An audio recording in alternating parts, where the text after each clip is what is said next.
En el estudio de media semana siempre tratamos de ir un poquito más allá de lo que enseñamos el día domingo.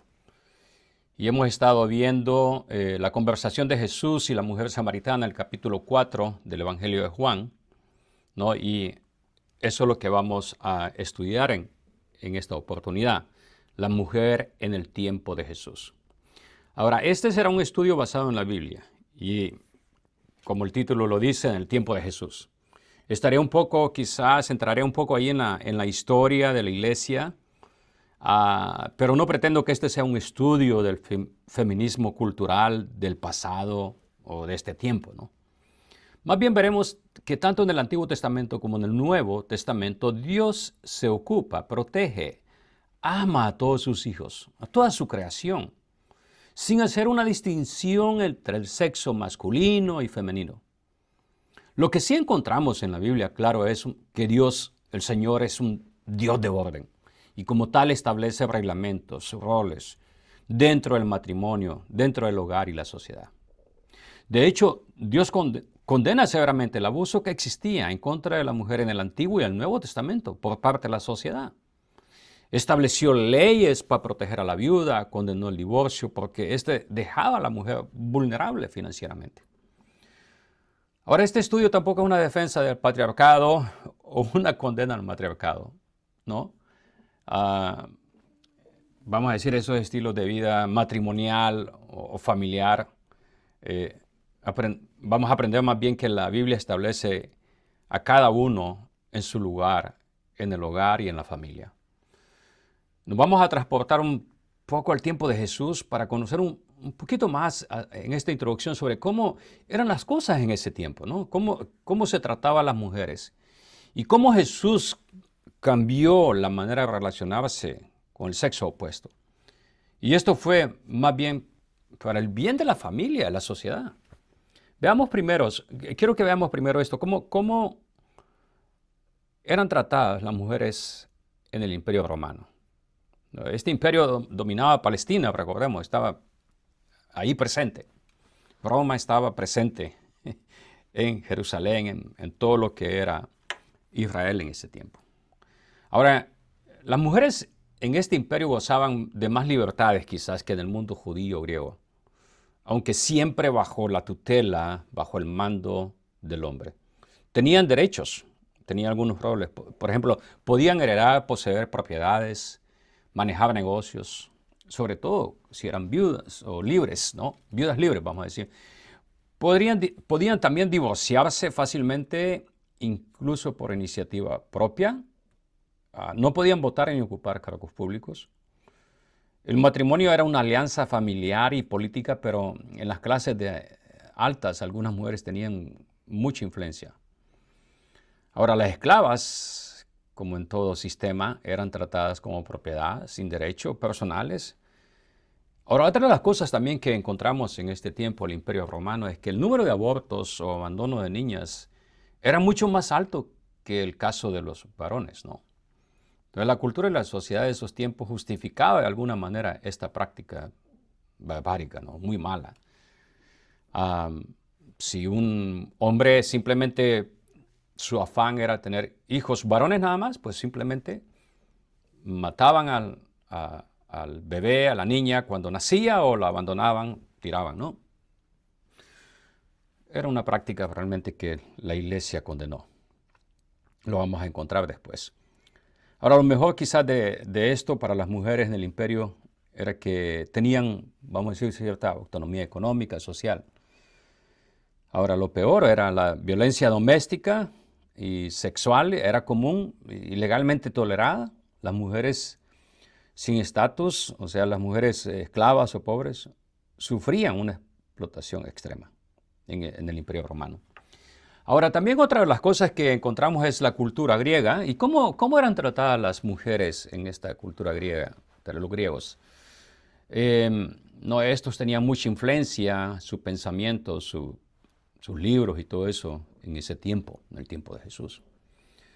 La mujer estaba, claro, igual que en el Imperio Romano, muy restringida, ¿no? No tenía ninguna participación en la política o la vida pública. El matrimonio era obligatorio, las mujeres vivían bajo la autoridad del padre o el marido. No podían tener herencia libremente a menos que sean casos especiales. La educación entre las mujeres prácticamente no existía, ¿no? Así que quizá lo mejor de esto era que entre algunos, digamos, las mujeres que venían de una sociedad alta podían tener algún tipo de educación. Pero generalmente no era así. Si podemos decir que lo peor era que prácticamente las mujeres eran invisibles en la vida pública. Y su lugar nada más estaba en la casa. Ahora, las mujeres judías, aquí entramos a la tercera parte que sería las mujeres judías, las mujeres de Israel, vivían bajo la ley mosaica, ese es el contexto, ¿no? Y las tradiciones de los maestros de ese tiempo. Las tradiciones rabínicas. Cuando usamos rabínicas, es decir, los rabís era la palabra que usaba para decir a los maestros. La sociedad en ese tiempo era patriarcal, pero el judaísmo reconocía el valor espiritual de la mujer dentro del hogar y la familia, eso sí. Pero de ahí en adelante nada más. Algunos derechos podían participar en algunas festividades religiosas, aunque no tenían el mismo acceso que los hombres al templo. El matrimonio era esencial, las mujeres eran dadas en matrimonio muy jóvenes, ¿no? Y esta es una de las cosas que encontramos también en la cultura del Medio Oriente. El divorcio podía ser solicitado por el esposo con una facilidad increíble, ¿no? Ahora, la mujer tenía muy pocas opciones para divorciarse. Dependía del hombre aún para tomar ese paso. No podían ser maestras en el aspecto público. No podían ser testigos legales en tribunales. La educación religiosa formal, o sea, estamos hablando de una educación religiosa formal, estaba reservada exclusivamente a los varones. Podían poseer bienes y heredar algunas cosas en ausencia de hermanos varones. Vamos a ver esto, ¿no? Porque esto es bien importante, la herencia.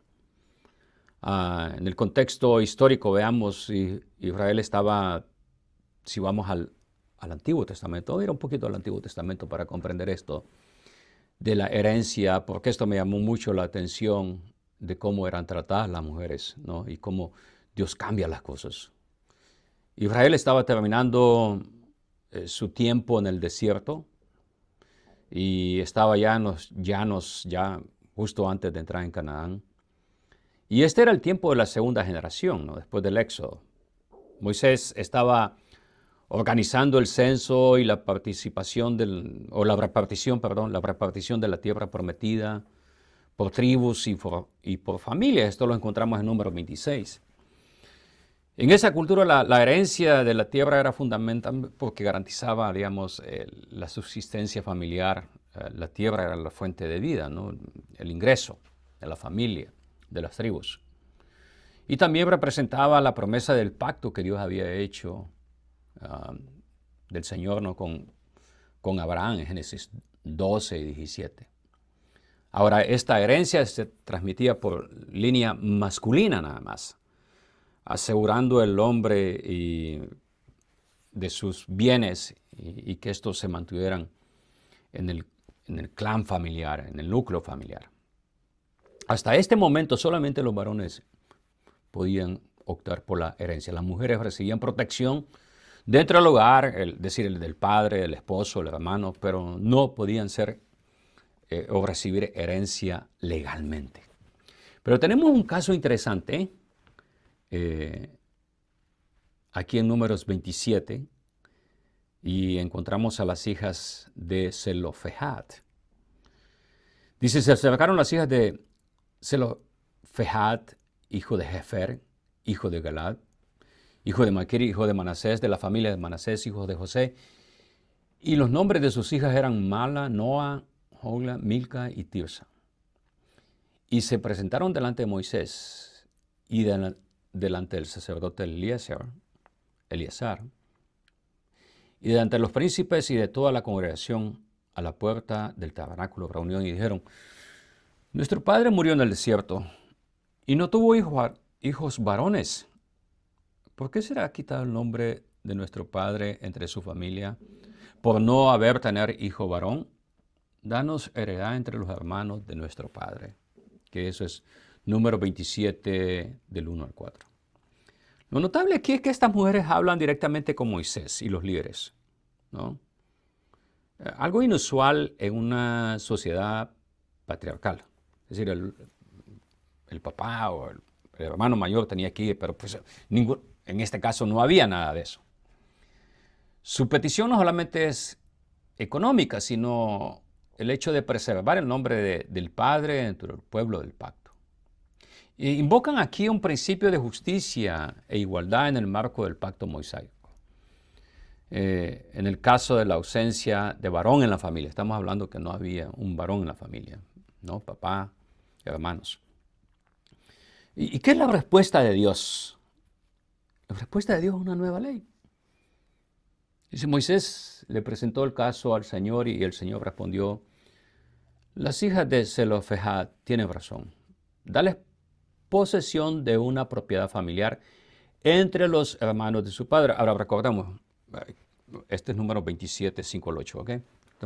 Estamos todavía en número 27. El asunto acá es que Moisés estaba haciendo la lista y repartiendo lo que sería la tierra prometida. Y pues esta familia iba a quedar fuera prácticamente, no iba a recibir herencia.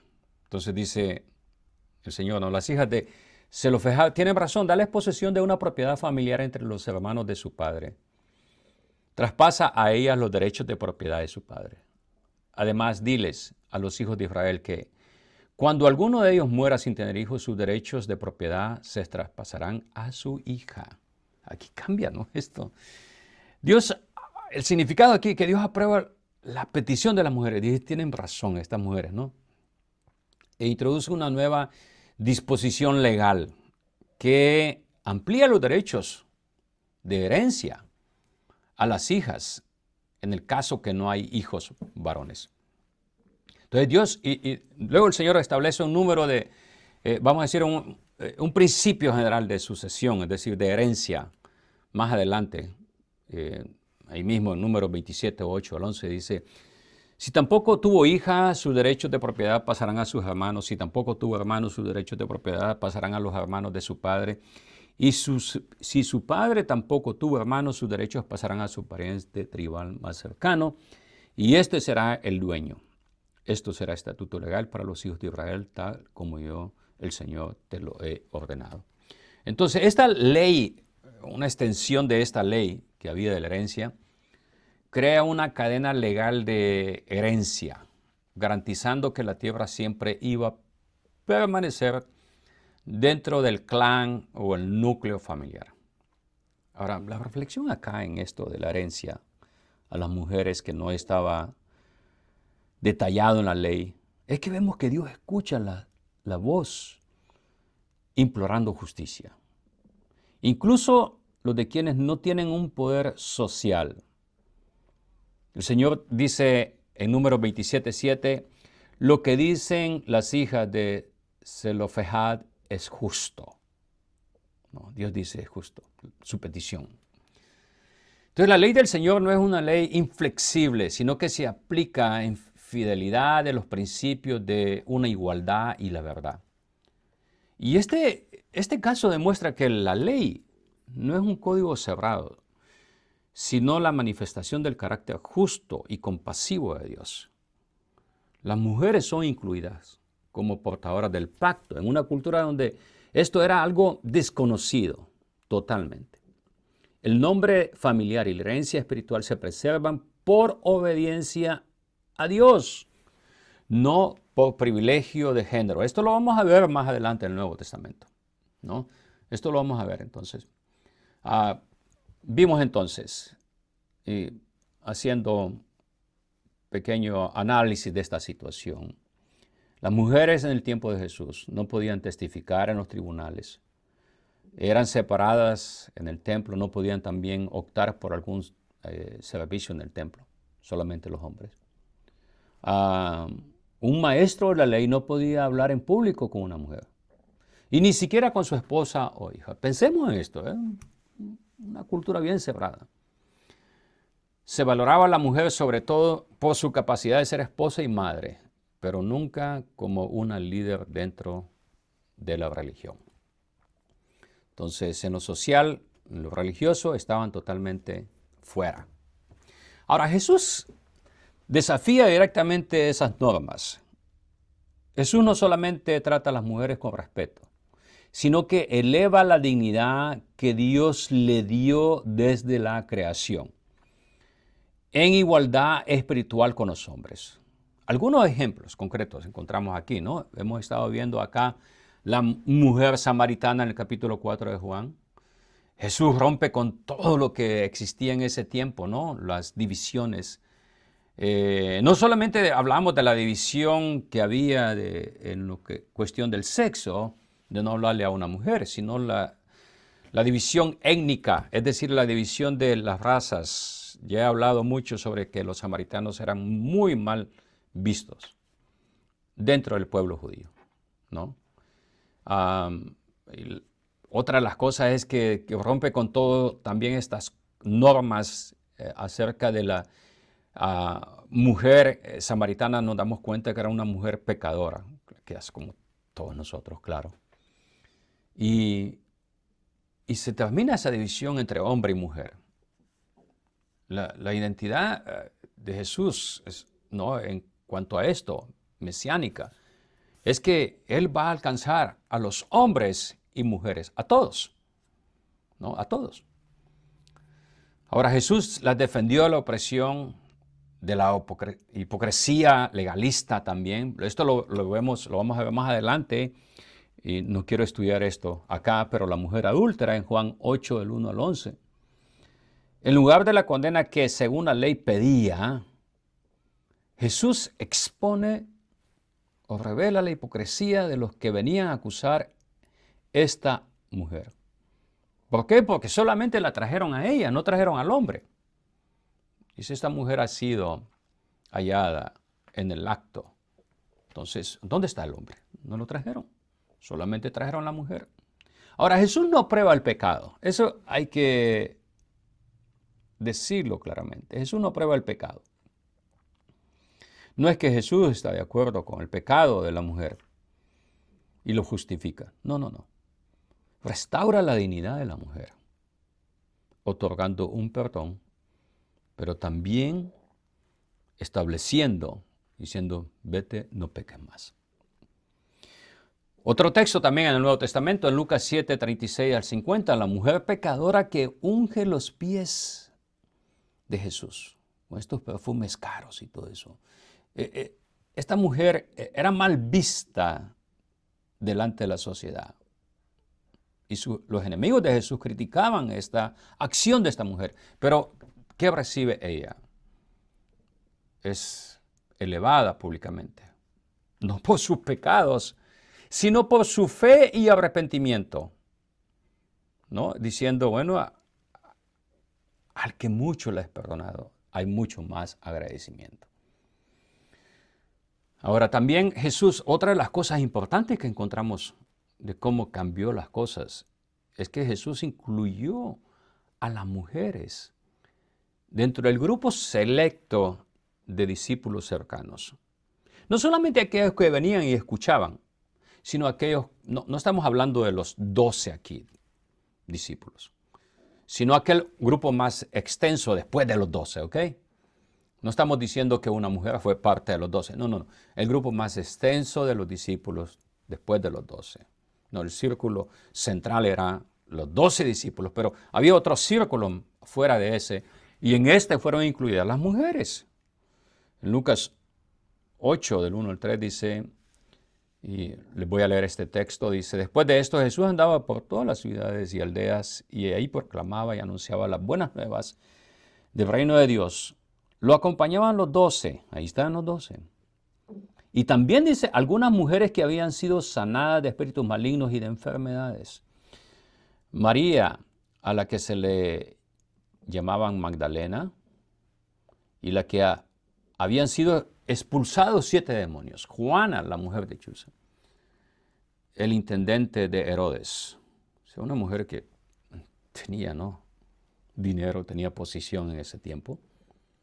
Era esposa de un hombre de mucha posición económica en ese tiempo. Susana y muchas otras que los atendían con sus propios recursos. Aquí está la clave, ¿no? No solamente eran mujeres que seguían, sino que ayudaban al ministerio de Jesús. También tenemos a María y Marta en Lucas 10, 38, 42. Jesús aprueba que esto es importante y no lo comprendemos a veces, el nivel de importancia que tiene. Que Jesús aprueba que María se siente a sus pies para aprender. Acuérdense, las mujeres, ¿a dónde tenían que estar cuando había una reunión de enseñanza? En la cocina. Y aquí Jesús dice, no. Él eleva esa posición de María que ha escogido escuchar la enseñanza del Maestro. Esta es una validación directa de la educación espiritual a las mujeres, ¿no? Otra de las cosas que también se nos olvida es que confió el testimonio más importante en ese tiempo. Las mujeres fueron las primeras testigos de la resurrección de Cristo, Mateo 28 y Juan 20. En el derecho judío el testimonio femenino, ya lo vimos, no tenía ningún valor legal. Pero Jesús confía el anuncio del Evangelio, es decir, de las buenas noticias, de las buenas nuevas, precisamente a ellas. El mundo desprecia esto, pero Jesús las eleva. Ahora, ¿qué es lo que cambió respecto a la ley? Jesús no abolió la ley mosaica, él lo dijo claramente en Mateo 5:17, sino que la cumplió y reveló su propósito pleno. Esto incluye cómo debía entenderse el valor y la dignidad de la mujer. La ley mostraba la diferencia. Jesús reveló la igualdad que es esencial. En la creación, leímos ese texto, Génesis 1:27, que a ambos Dios los creó. Ambos son imagen de Dios. Y Jesús restaura esa visión perdida en el patriarcado del Antiguo Testamento. Enseña que el reino de Dios no hay jerarquías de valor entre hombre y mujer. Gálatas 3, 27 y 28 recoge esta enseñanza. Dice, porque todos ustedes los que han sido bautizados en Cristo están revestidos de Cristo. Ya no hay judío ni griego, no hay esclavo ni libre, no hay varón ni mujer, sino que todos ustedes son uno en Cristo. Y si ustedes son de Cristo, ciertamente son linaje de Abraham según la promesa, herederos. Y aquí nos enseña algo bien importante, que judíos, griegos, esclavos, libres, mujeres, hombres, somos uno en Cristo y que somos herederos de la promesa del linaje que se le dio a Abraham. Y dice, ustedes son el pueblo de Dios. No es ahora por herencia de nombre o de dónde naciste. No. Es en Cristo que somos definidos, llamados pueblo de Dios. Ahora, en cuanto al matrimonio y el divorcio, Jesús en Mateo 19, esta es otra cosa importante, revierte, o sea, cambia ese asunto o ley que se había establecido por conveniencia del hombre para divorciarse por cualquier causa y vuelve al diseño original de fidelidad mutua. En Mateo 19, 3 al 9, Jesús invalida el divorcio que se practicaba entre el judaísmo y que se daba por cualquier razón. Ahora esta práctica injusta que dejaba una generación de mujeres pobres ya se había condenado y establecido también en el Antiguo Testamento. O sea, esto que se da en Mateo 19 no es algo que es nuevo, sino ya Dios había dicho también en el Antiguo Testamento. Y Jesús lo que hace es, lo trae y lo revalida.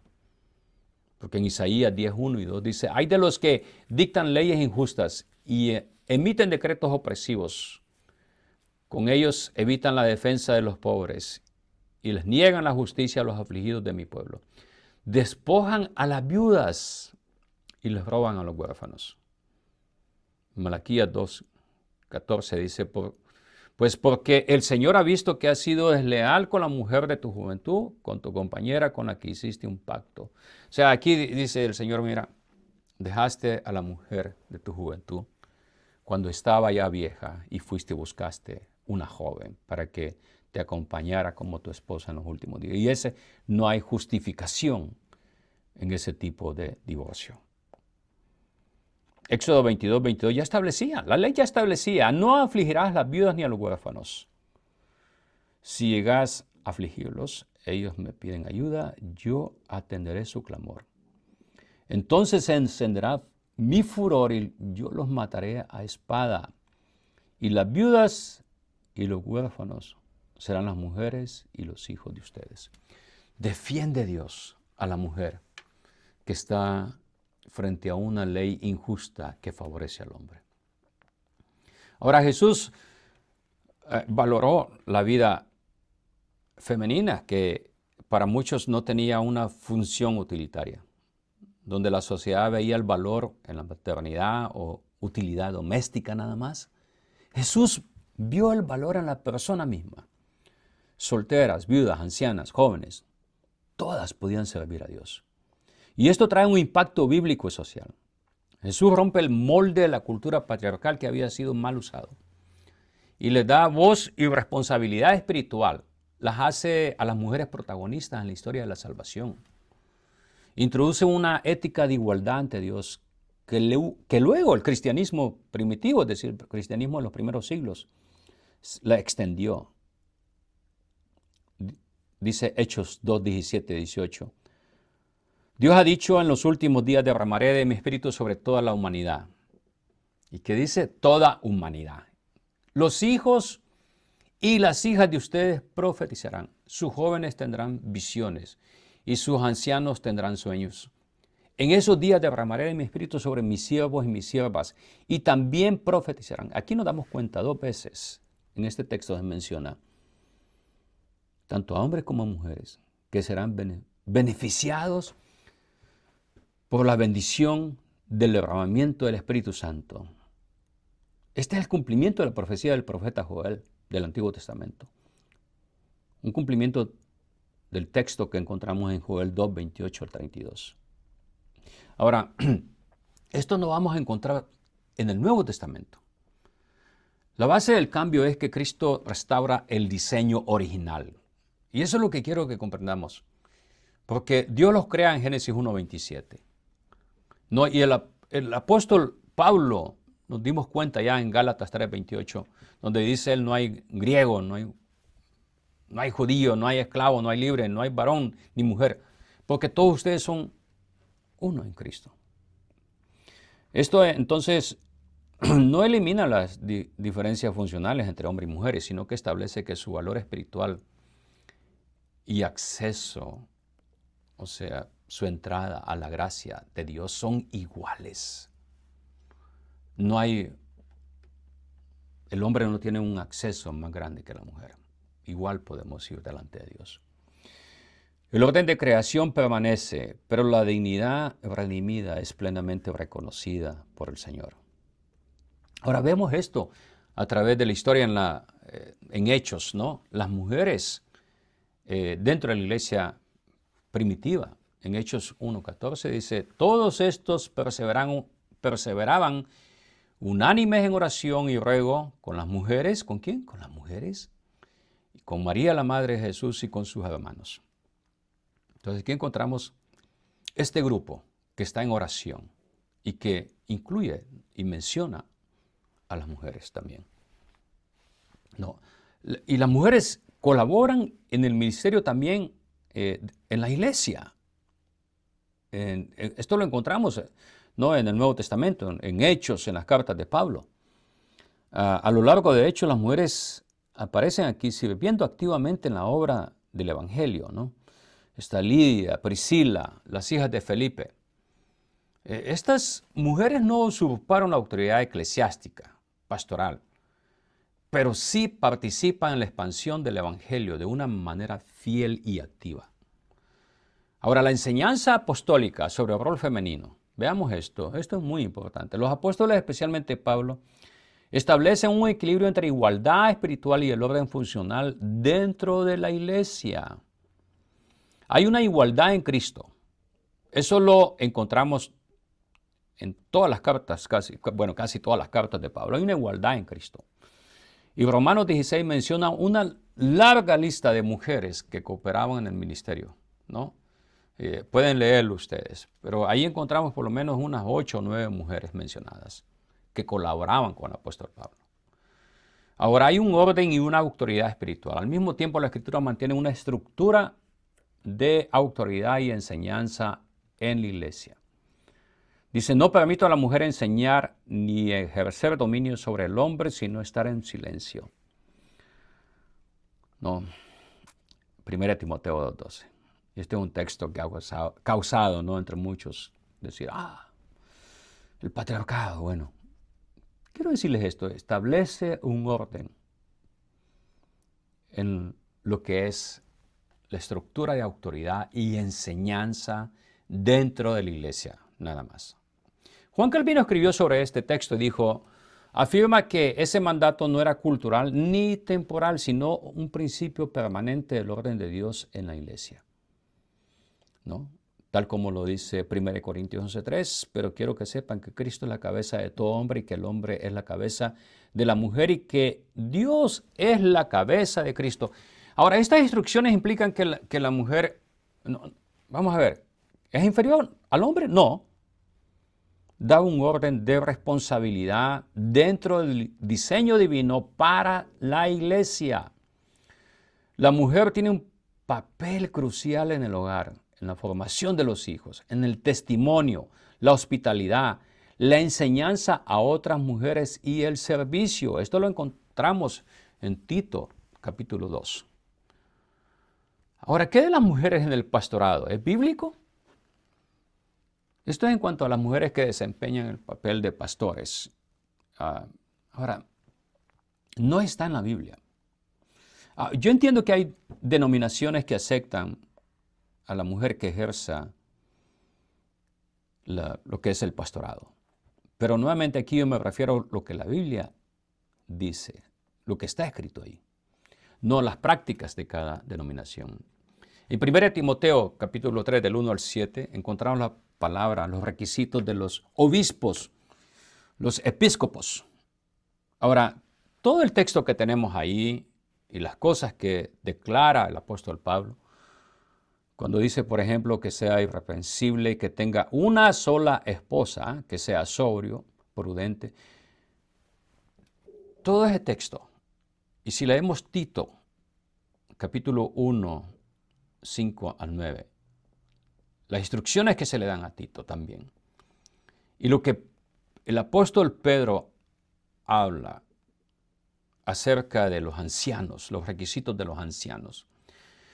Todos estos textos de 1 Timoteo, Tito capítulo 1, 1 Pedro 5, todos usan pronombres y descripciones solamente en masculino.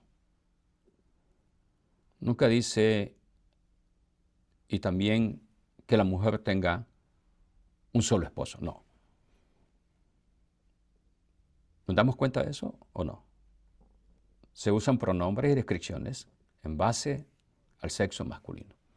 Esto supone un rol en la enseñanza y la autoridad en la corrección. Ahora, históricamente no tenemos mujeres que hayan servido como pastoras. Cabe mencionar que ninguno de los grandes documentos después de la Reforma, ¿no?, la Confesión belga, el Catecismo de Heidelberg, Westminster, no validan la ordenación de las mujeres como pastoras. Pero tampoco reducen su ministerio. Más bien exaltan el ministerio de las mujeres dentro de los límites bíblicos del Nuevo Testamento. Y aquí estoy hablando nada más, no dando mi opinión, estoy dando nada más lo que la Biblia dice. Ahora, ¿dónde aparecen las primeras pastoras? Esto comienza a surgir con un grupo conocido como los cuáqueros.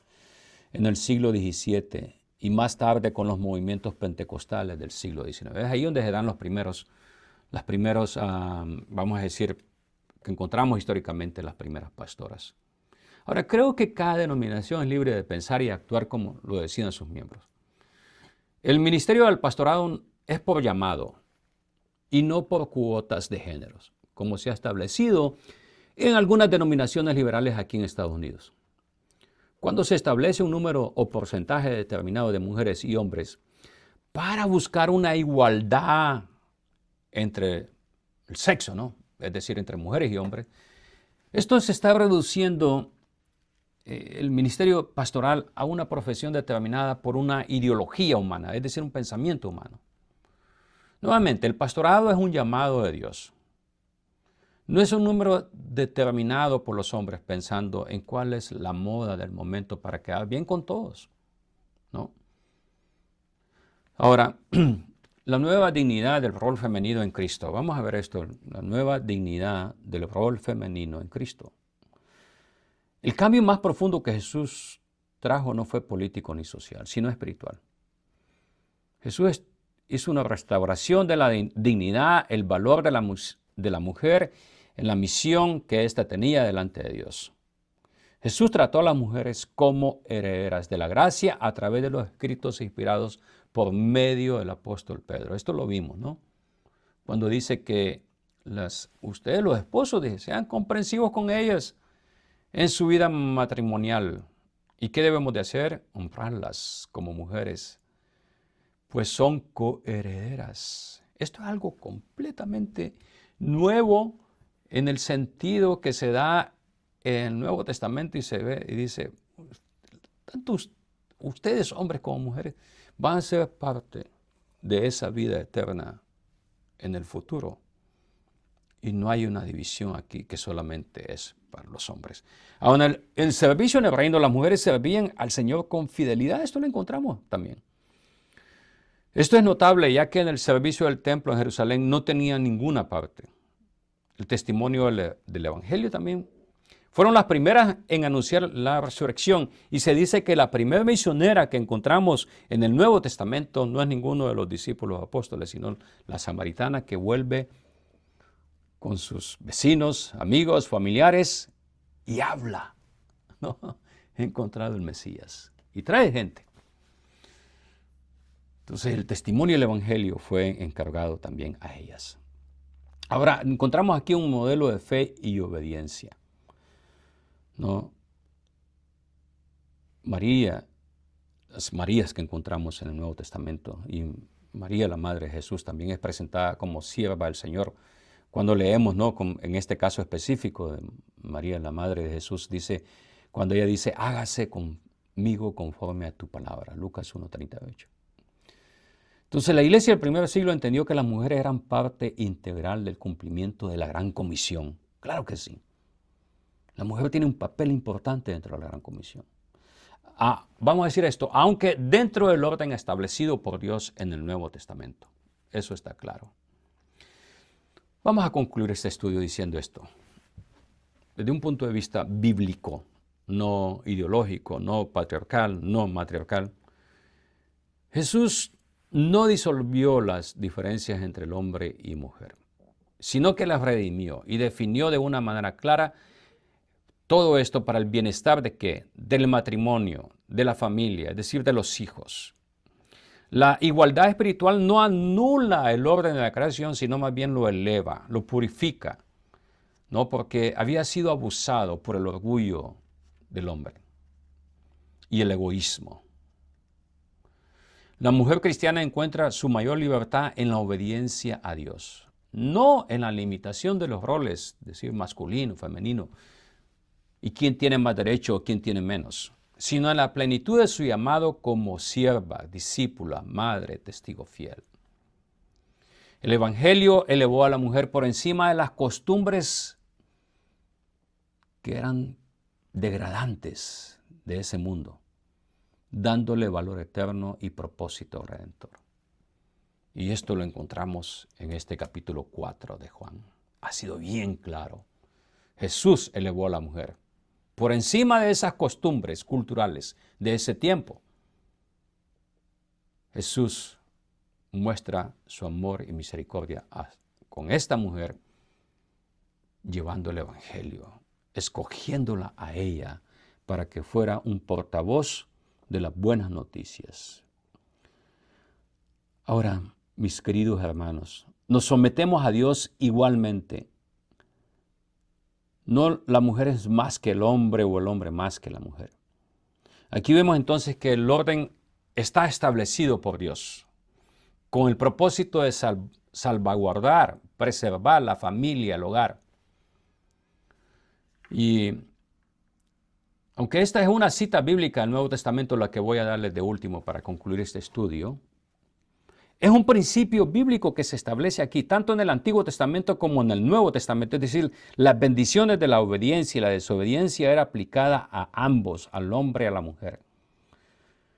Pero Pablo expone la manera de cómo debe funcionar el hogar cristiano. ¿Cómo debe ser, mis queridos hermanos? ¿Cómo funciona un verdadero hogar cristiano? Ambos sometiéndose a Dios. Y esta es la clave. Ambos sometiéndose a Dios. Efesios 5, 21, 23 dice, cultiven entre ustedes la mutua sumisión en el temor de Dios. Y está hablando en el contexto del matrimonio. Versículo 22 dice, ustedes las casadas honren a sus propios esposos como honran al Señor. Porque el esposo es cabeza de la mujer, así como Cristo es cabeza de la iglesia, la cual es su cuerpo y Él es su Salvador. La parte principal de este texto es que ambos nos sometemos a Dios. Y cuando ambos nos sometemos a Dios, ¿qué sucede, mis queridos hermanos? No buscamos nuestro propio bien, buscamos el bienestar del otro. El hogar, el matrimonio, solo puede funcionar de una manera en la cual podemos ser de bendición a nuestros hijos, a nuestra familia. ¿Cuándo? Cuando nos sometemos a Dios. Vengamos en oración, Padre. Permite que podamos ver esta enseñanza que está clara en tu palabra. Cómo tú estableciste, oh Dios, un papel importante para el hombre y para la mujer, para los hijos y la familia. Y gracias, Padre amado, por enseñarnos tu palabra, por darnos claridad en este asunto. Y en aquellas cosas que todavía no estamos de acuerdo, no estamos claros quizás. Señor, en todo que pueda sobresalir el amor hacia los demás. Pido tu bendición para las familias, oh Dios. Especialmente aquellos que están teniendo problemas en el matrimonio o con los hijos. Permite, Señor, que tu visita a nuestros hogares sea real y viva, para que podamos someternos a ti, oh Dios, y vivir de acuerdo a tu voluntad y no de acuerdo a nuestra voluntad. Gracias, Padre. Te oramos y bendecimos tu nombre en Cristo Jesús. Oramos. Amén y amén. Mis queridos amigos, hermanos, muchas gracias por acompañarme en esta oportunidad, en esta enseñanza.